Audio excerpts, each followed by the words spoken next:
Hey everyone, I was hoping to get this message put together sooner, but things like this unfortunately take time to set up.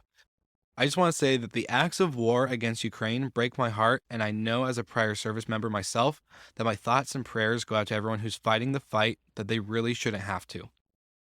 That being said, we have been working behind the scenes with all of our podcasts and podcast partners to put a fund together in order to pay for any refugee housing and other needs that go alongside that, like food, water, and any clothing needs.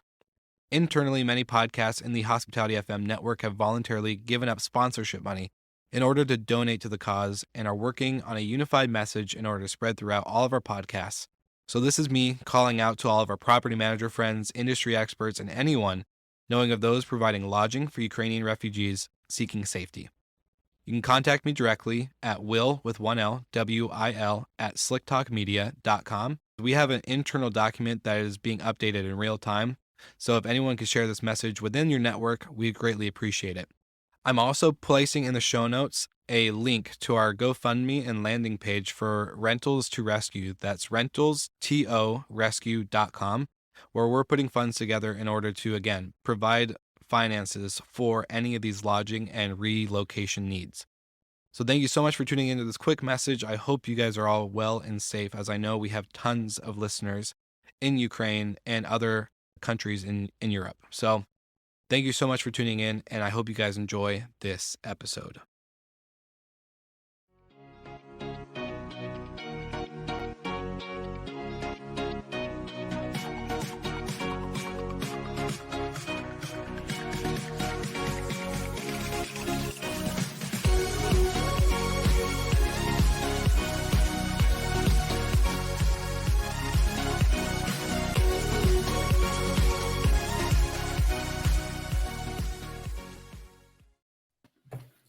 Good morning, hospitality. How are you guys doing? Good morning. You sound like Happy an Monday, award winner. best day of the week. I am so well rested. I got like 9 hours of sleep last night. Me too. You can see like sharp. You have a good color in your face, Michael. I think you have a good rest. You will? Yeah. You slept a bit? Well, you look pretty rough. Yeah. Just a couple delays in our flight last night, so I love it. I bet you weren't on Delta. No, I wasn't. But you know, there you go. Delta. We'll say that for a debate later offline. Probably was one of last time you had a cheap flight, because I heard that there might be some increase of flight prices. Or should we talk about it today? Maybe it's a nice topic. Might be a good topic to talk about inflation. Who knew? No, it was a decent flight. There's some maintenance issues, and then it just turned out to be more and more maintenance issues, and then they had no flights to move us to until later. So here we are. You made it bright and early with a good cup of Joe and a good podcast to go along with it. Such a great podcast. Show the people the new hoodie. The new hoodie? Oh yeah, dude. Get ready. Right. That's amazing. I think it's the first time somebody wear clothes with my face on it. I think for you the same, Mike. This is not so my cool. First time. No, not my first time.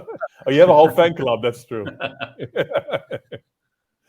Well, yeah, we had to rock the new hoodie. We're testing out some merch ideas, so because we are one of the most famous hospitality podcasts out there. But again, we'll get to that in a second, a little bit later. But no big deal. You guys had a good week, a good weekend. I'm hoping, yes, everything's good on your guys' end before we chop it up into our segments. Yep. Yeah, man. No complaints. Let's jump into it. All right. So I guess we'll just go with who goes first. Nose goes. Okay. Rock, paper, scissors. All right. Let's do startup of the week, since that we always usually do what's with the noise first. We'll end on a high note there. We'll end on a good note. There you go. There we go. All right, let's go.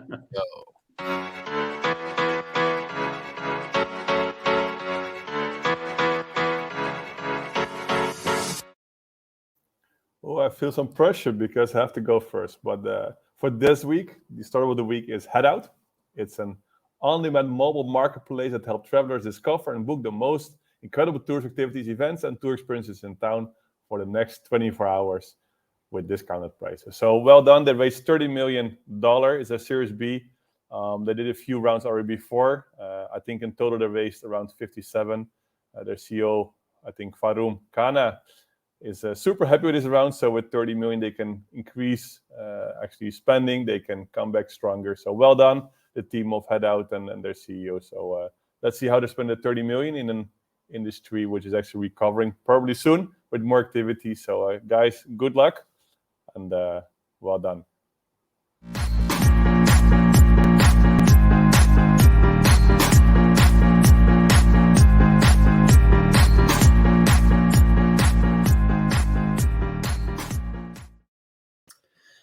Happy Monday. On Friday last week, we were awarded with the top 30 hospitality podcasts in the world. So that is What's With the Noise. We are very proud and honored to have this award. We've worked really hard on it. It's been about a year and a half in the making. So thank you to all those who put this award together for us. We appreciate it. And it's only up from here. Our faces are now on hoodies and NTFs. So looking forward to what 2022 has in store. What is an NTF? I know NFTs. NFT, yeah. NFT. Hold on. Hold on. You seem to be new in this industry. It didn't sound right coming out either. It's like something's wrong. And now we just lost a placement in the top 30 podcasts. I do Turn live off. Rewind. I do got to give a shout out to Dr. Jeffrey, who is the founder and creator of the International Hospitality Institute, who created these awards. So they're doing a big award push for the industry. That's what their big mission is. I actually had Dr. Jeffrey on Slick Talk, and we got to dive into his story, and it's really good. And just his mission involved in the industry is really exciting. So thank you, Dr. Jeffrey. Out of? Dallas, Texas. Uh-huh. Yeah. So very, very exciting. It's a growing team, international team as well, which is really cool. So again, just really excited for the initiative of recognition in the industry. It's really cool. Yes, it was a good moment. You know, it was like you had tears. A little bit. You know, a lot of my babies were on that list. You got Slick Talk, GMH, and then all the not NFTs. Oh my gosh, all the HFM. A lot of the HFM crew was on that list, and some of the ones that we actually just signed this last week or so were on that list. So it's really exciting to see that podcasts in our space are really, really taking off. So before we get to our topic of inflation and going into, you know, all the crazy travel, budget, costs, expenses, all that stuff, let's jump into a quick message from our sponsors at Breezeway, because .io. You know, nothing like a good morning hospitality without a good message from Breezeway. Meet Breezeway, the leading platform for property care and cleaning operations. Built to coordinate, communicate, and verify all the work done at each property so you can deliver a better experience to guests and owners. Breezeway syncs your property data and reservations into one user-friendly dashboard, taking the guesswork out of scheduling jobs to the right person at the right time. Teams in the field use mobile checklists to get their work done, letting you monitor issues and progress in real time, giving you confidence that every job is done right and every property is clean, well-maintained, and ready. Smart tools to make complex work much easier. Best of all, Breezeway integrates with dozens of PMS systems and IoT devices, so you can optimize your property service programs without switching the systems you already use. Nice. Breezeway has an entire messaging platform too, for texting automated service updates, communicating with guests and residents, and offering additional services like extended stays. Delivering quality property care and service is challenging. Breezeway has you covered each step of the way with tools like detailed owner reporting, safety inspections, and inventory tracking. You'll drive more service revenue, save thousands on operation costs, and boost client satisfaction. It's time to power your property care with Breezeway. Go to breezeway.io to learn more.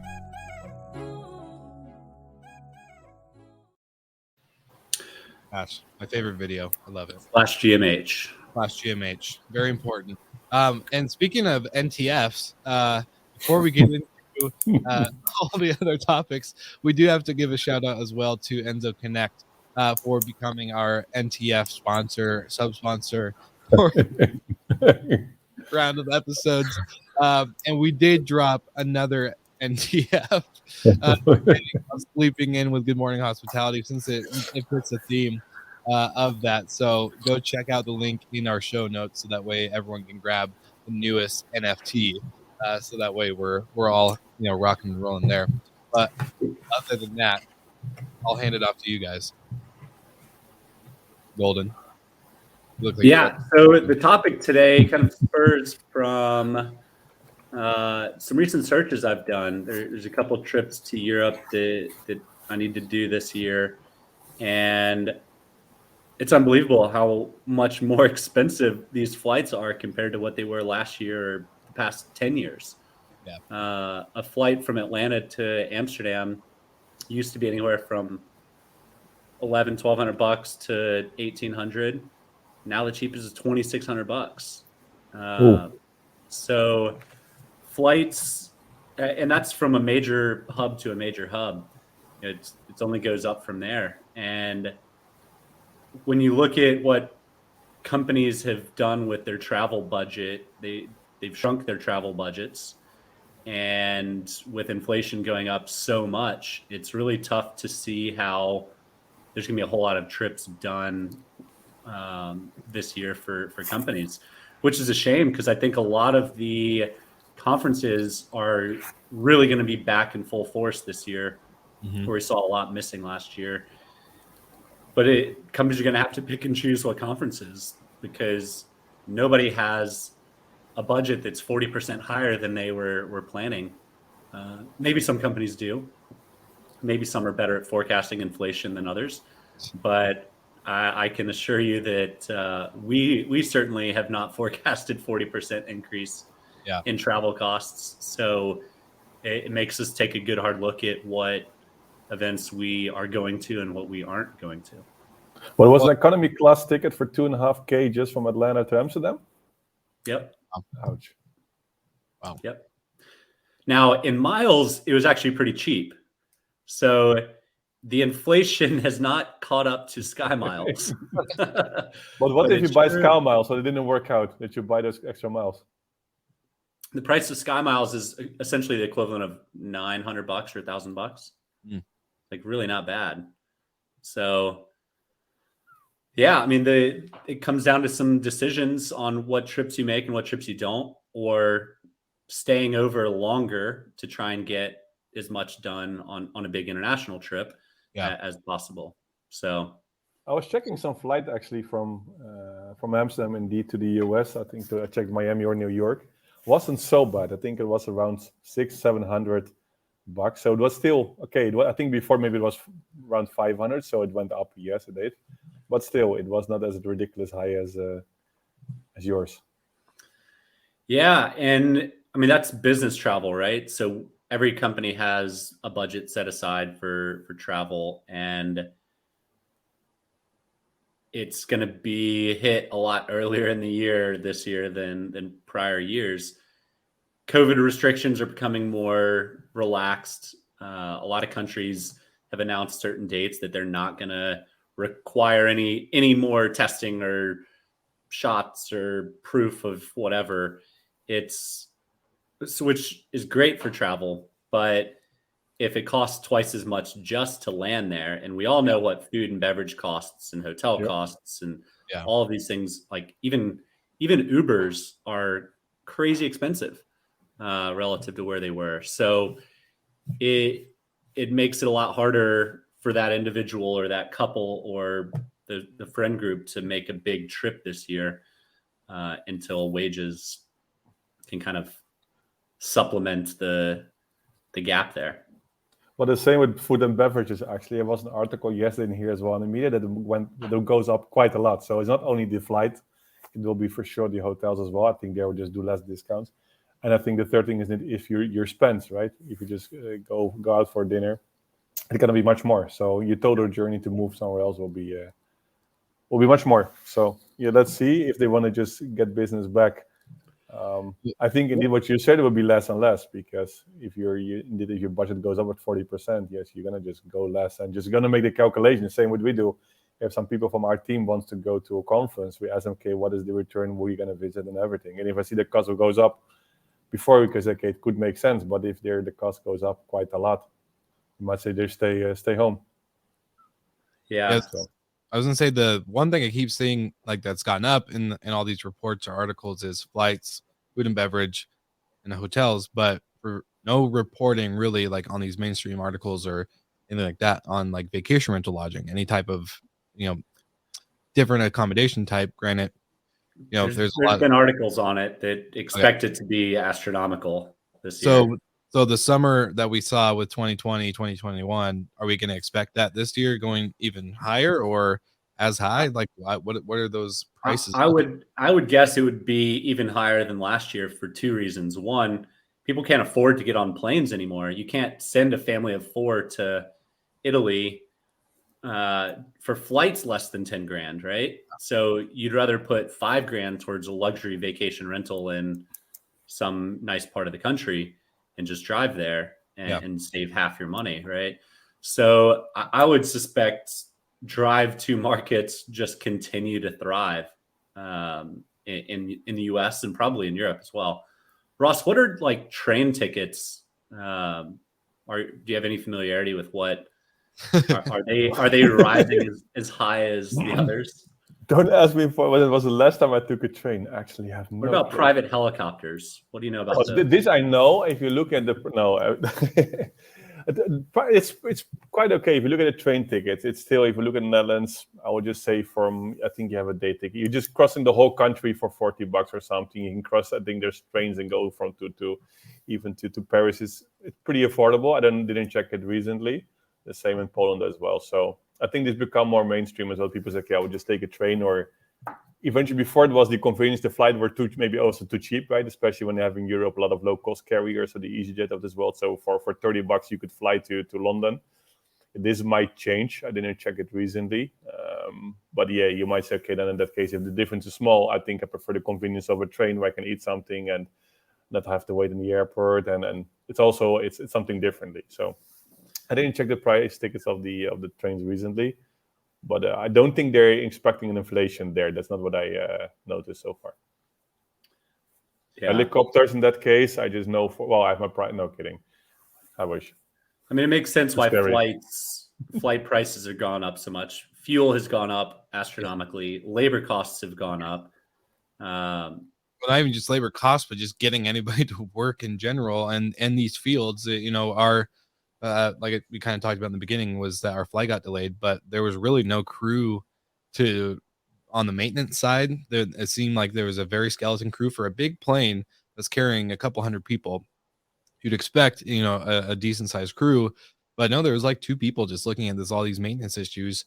And then, your overall flight attendant staff is very minimum compared to, everybody else. So I think it's just in general getting any type of labor is just. But do you think that the flight prices goes up because they didn't have the expectation if those planes will be full? So okay, those people want to travel, so probably they will pay anyway for it, and maybe the prices will go down again when they see it, because the end is also revenue management. It's not much different than in a hotel. It's okay, we just probably when they're searching for a flight to Amsterdam on this day, there probably must be a reason for it if you're searching already now.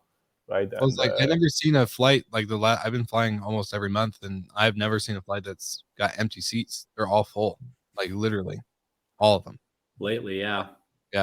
During COVID, flying over to Europe was empty planes, so they've got a lot of revenue to make up there. But I mean, it's a good point, Michael. Are they predicting a travel surge and jacking up rates, seeing what they can get now? I mean, I can tell you, I didn't book anything. But I checked Hopper. I don't know if you did. You can see, of course, a bit the range and changes. So maybe look at the dates if there's more demand or etc. in some dates. But I think it can be still connected, especially when it's not the mainstream flights. Okay, I think Atlanta, Amsterdam. I won't say it's for a holiday. Even also the other way around. You don't go to Atlanta, I think, for holiday when you're from Amsterdam. It's not a pretty big, I would say, a business destination in both ways. So might be has some impact. I don't know if you check any leisure destination. Maybe I would check it from Amsterdam to Miami. it was still reasonable. It was around 600, 700 bucks. So it was still reasonable. So Hopper had an article out a week or two back that said they expect flight prices to increase 7% each month for the first 6 months of this year. So compounding that on top of one another, it's pretty significant. I can't do that math off the top of my head, but it's going to be a real price bump come May, June, July, when peak travel is for Americans, and especially big long haul flights. Well, we're in month 2 right now of the year, so in 6 months will be 42% increase in pricing for travel. So I guess it it's compounding. That's not the right math to do though. Well, whatever. Compounding. 1.07 multiply 1.07, etc. There we go. Yeah, whatever that may be. So either way, it's a shit ton of increase. And the one thing, like, I'm thinking right now, like, I've never been a travel tips guy. Like, everyone's like, hey, I'm trying to book a vacation. What do I do? Do I book on Airbnb? Do I book on Expedia or Booking or whatever platform? Or, all these questions I get. And the one thing I would say right now, just anyone listening, is just book your stuff like today before it goes up, because at the end of the day, you're just going to be paying a lot more for something that you don't really need to pay a lot more for. If I did the math right, it's a 50% increase in the next 6 months. I was only off by like 9%, so 8%, whatever. But still, if I recommend, if they want to have a good deal, I still recommend them to check Bidum.com. That's what I still want to say too. So just pay a subscription. That's it. You don't have to pay for anything ever again. Just subscribe to life. No, that's it. That's very interesting though. Just the overall increase of, I don't know. I'm just thinking of all my future trips. I'm like, damn, I got a good deal now. So thankfully those were booked ahead of time. What's it look like for conferences in the sense of, like, if you were to make a prediction, or even just, do you think the attendance level is going to be as expected, or what are your thoughts on it? Are we going to see empty conferences? Because, we're doing one in Miami in October. So before I was planning already, like around those months, like almost the full year. Like, I've got it in March, I have the ITB, then this one. Now I just don't know, right? It just ITBs for March is already canceled anyway, and the rest is pretty unclear. Probably Focus right again, probably, but it's so unclear actually where to go, and so I think that's also what's going to happen. People are just waiting really last minute. I think the early bird tickets of the Focusrite conference those days, I think they don't go so quick as maybe years before, even though they're still expensive. Yeah, I think the ones that rely more heavily on international travel are probably going to be hurt, but I think all the domestic ones will do well. Yeah, I agree. So, I mean, the big question is, does it come back down? Like, if there's no demand, they're going to have to pull prices back to fill the seats. Yeah. Do we think there's that much pent-up demand? But it will be the same discussion again, right? You see that sponsors, some conference has difficulties with finding sponsors. I just know from one pretty big conference, actually in Forma, they have really issues now because they can't find sponsors in the industry. What you're going to do, then you have less attendees. It means also less income from potential ticket sale. So you have to increase the ticket sale or the ticket price, but then probably less people come because the ticket price is too high. So let's see what's going to happen. But I think some conferences have some difficulties there. And what is needed is the same, what the airlines probably have the same prediction. Okay, are we going to increase the prices because then we're compensating maybe less occupancy, or indeed are we going to lower the price? Hopefully they will book, but with the result that you probably have much less revenue. So revenue management, the same for conferences, is tough. Trust me, I know. You're a specialist on this one. What is your opinion? I honestly, I don't think we're gonna have an issue in Miami or in the States because of the overall, like, the easy accessibility to get to Miami. Like, we did a happy hour event, and we had 3 people flying from New York just to spend the night to have this happy hour event. So, I think, the domestic side is gonna be fine, but going over to Amsterdam for Focusrite, like, I don't know how many how many companies are going to be able to do that at that price? If nothing comes down, why would they spend more money on flight and lodging, for that, when at the end of the day they could probably spend a little bit more here in the States or the same amount in the States, with more possible visibility. I don't know, but Maybe that's going to happen, that you have made smaller conferences indeed more locally than a few big ones actually. So that might happen. Is okay, you have the folks at Amsterdam probably attract more people indeed more locally now, and then you might have more conferences. I think one of them maybe is Uzakroта. Maybe it's an example. There's the one which is the largest one in Turkey, pretty big one. There's thousands of attendees. I think the coming year they have 5 or 6 conferences in different places. So, and they have one in Baku, they have one in different places in Belgrade. So they're doing it more locally as well. So people probably travel less. So let's do it on a smaller scale, but then indeed do it locally. And sometimes you get more out of the smaller events. It's more I guess so, personal. yeah. You meet everybody. I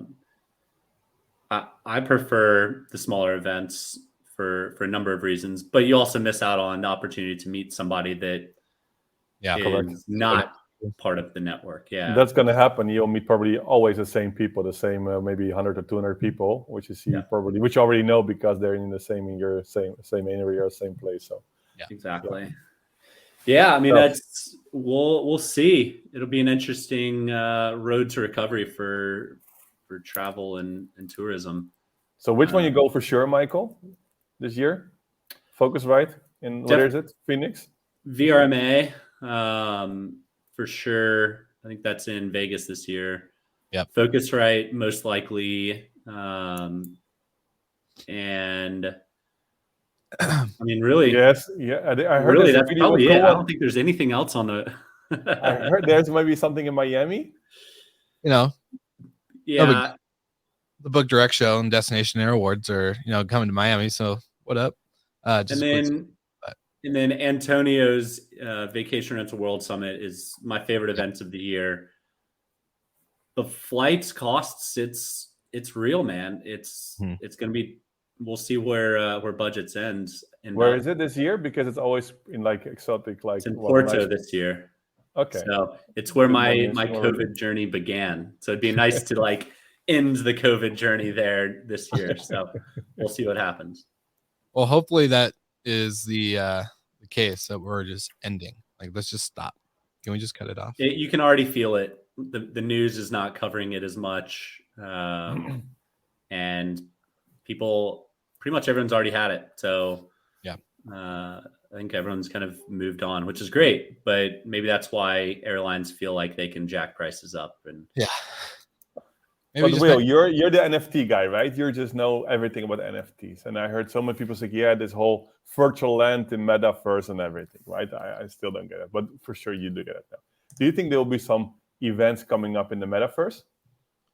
I think it's going to take a while for our industry to adopt the metaverse. Honestly, I think we're all about real experiences. Huh? We're about real experiences, not. And at the end of the day, that's a cool experience to be in. Like if the metaverse is actually designed the way it is and the way they advertise, which it's not. Still looks like RuneScape in 2003. So if you ever played RuneScape, I'm talking about like the worst graphics ever. Okay, well, anyways. Come on, CryptoPunks, you saw how this looked like. CryptoPunk, and they're like, yeah. Anyways, the whole thing is if it's a real experience, then sure, I'm pretty sure there'll be a portion of the industry that adopts it and uses it as like a micro event thing. There's not going to be a big international conference or anything like that, but I think it's going to take a while for our industry to adopt, especially the hotel segment. No, not to like drag on them, but when I was a hotel GM, the number one thing I kept hearing was, this is how we've been doing it for 20 years, and this is how it's always going to be. So at the end of the day, that mentality, I think, is still there.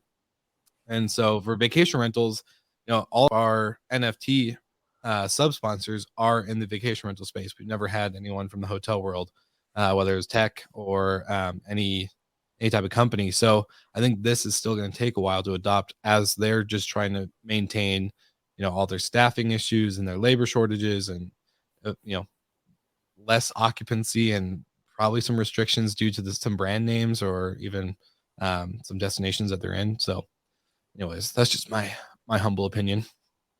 about the metaverse and hospitality. I could have just gone on a rant. I'm a big believer of a lot of future things. EVs will be everywhere. DAOs and crypto will be commonly used. I'm not sure about the metaverse. Yeah. But maybe I'm too old school that I like real experiences versus my face in a computer screen all day. Yeah. I was gonna say, I don't know. I'm just recently 27, so I don't think I don't even want to like be in the metaverse, if that makes sense. And my generation, and even the younger one, like I'm seeing them, they're behind their phone a lot, but that's because they're usually planning, talking to their friends around the world to meet up and create experiences. So that's kind of the take some pictures for Instagram. Yeah, the human nature. You can't take a selfie in the metaverse and post it and be like, hey, I guess what, you guys can't be here. Why not? There's no clout. There's no weird flex. But it can stay in the metaverse. They're not owned by Facebook. It stays in the metaverse, so it's not owned by nobody. Yeah, and with the reportings that like Zuckerberg reported and showed like their big loss, I don't know. I just don't think. I think either they were too early or they're not doing it right. So there's one of the two, and I just don't think it's going to be adopted, as at least as fast. Maybe in the future. Anything else to cover for it's a wrap up? Kind of a little rabbit hole at the end, but I think at the end of the day, I mean, to be fair, people still want some sort of experience, and if they can't get it in real life because it's priced out, maybe they will do a metaverse trip, but I don't see it. What about you, Ross? You got your Oculus goggles at home? I have a VR glasses, and I used it once. It made me feel sick, and it's scary, and it's also, I don't know, it's not. If you want to see some fishes or whatever, you want to see real fishes, right? You don't want to have which is recorded and it's fake. I don't know. For me, this is strange. And I heard Jordan Belfort speaking about how this whole moving, and well, I think he heard it somewhere else as well, so I don't think it's his own content, but how things are moving into the metaverse and everything. And then there was one question is, like, can real estate or whatever, can it move to the metaverse? Can you really imagine, like, you can buy some virtual land in some games, but making it, I don't know. It would be really cool to virtually walk through the house before you book it.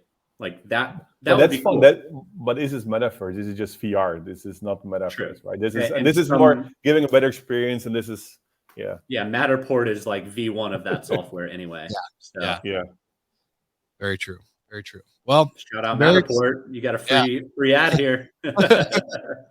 And our new sponsor starting next week are Matterport. That'd be funny. It's really interesting. They bought an NFT because you mentioned them, or they didn't buy an NFT?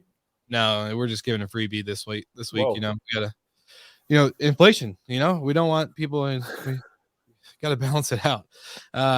So no, this is really good stuff. And as we're planning more trips, I know us three are trying to get some in-person conferences and some live GMH in-person episodes. So it's gonna be interesting to watch. Probably a topic that will be continuous throughout conversations in the future. But good week, good episode. You guys have anything else to add? Can't wait next week, as I'm really proud to be also award-winning podcast show host. So no, can't wait. Awesome. Okay. No, well, that makes sense. I'm laughing, but I was super proud when I saw this mentioned there, saw this list. And then, there was also like top executives, and I was pissed I wasn't there, but okay, I was just. And I was like, should I send them an email that they forgot me? It's okay, no, but it's pretty weird actually to do, so I just didn't do it. But then I saw actually that we were in the list of top 30 hospitality podcasts. Okay, well done. That's actually pretty cool. Yeah, we lots more to accomplish. We couldn't do it without all of our listeners, so thank you. Seriously, thank you. And we had quite a few live streamers today as well. So thank you for the live watchers, the live audio listeners, and that's it for today. So we'll see everyone again next week, and probably a little bit more coffee and a little less NTF talk. So thank you guys so much. NFT, NTF. Now I'm really confused. All right. See you in the metaverse. Bye, guys.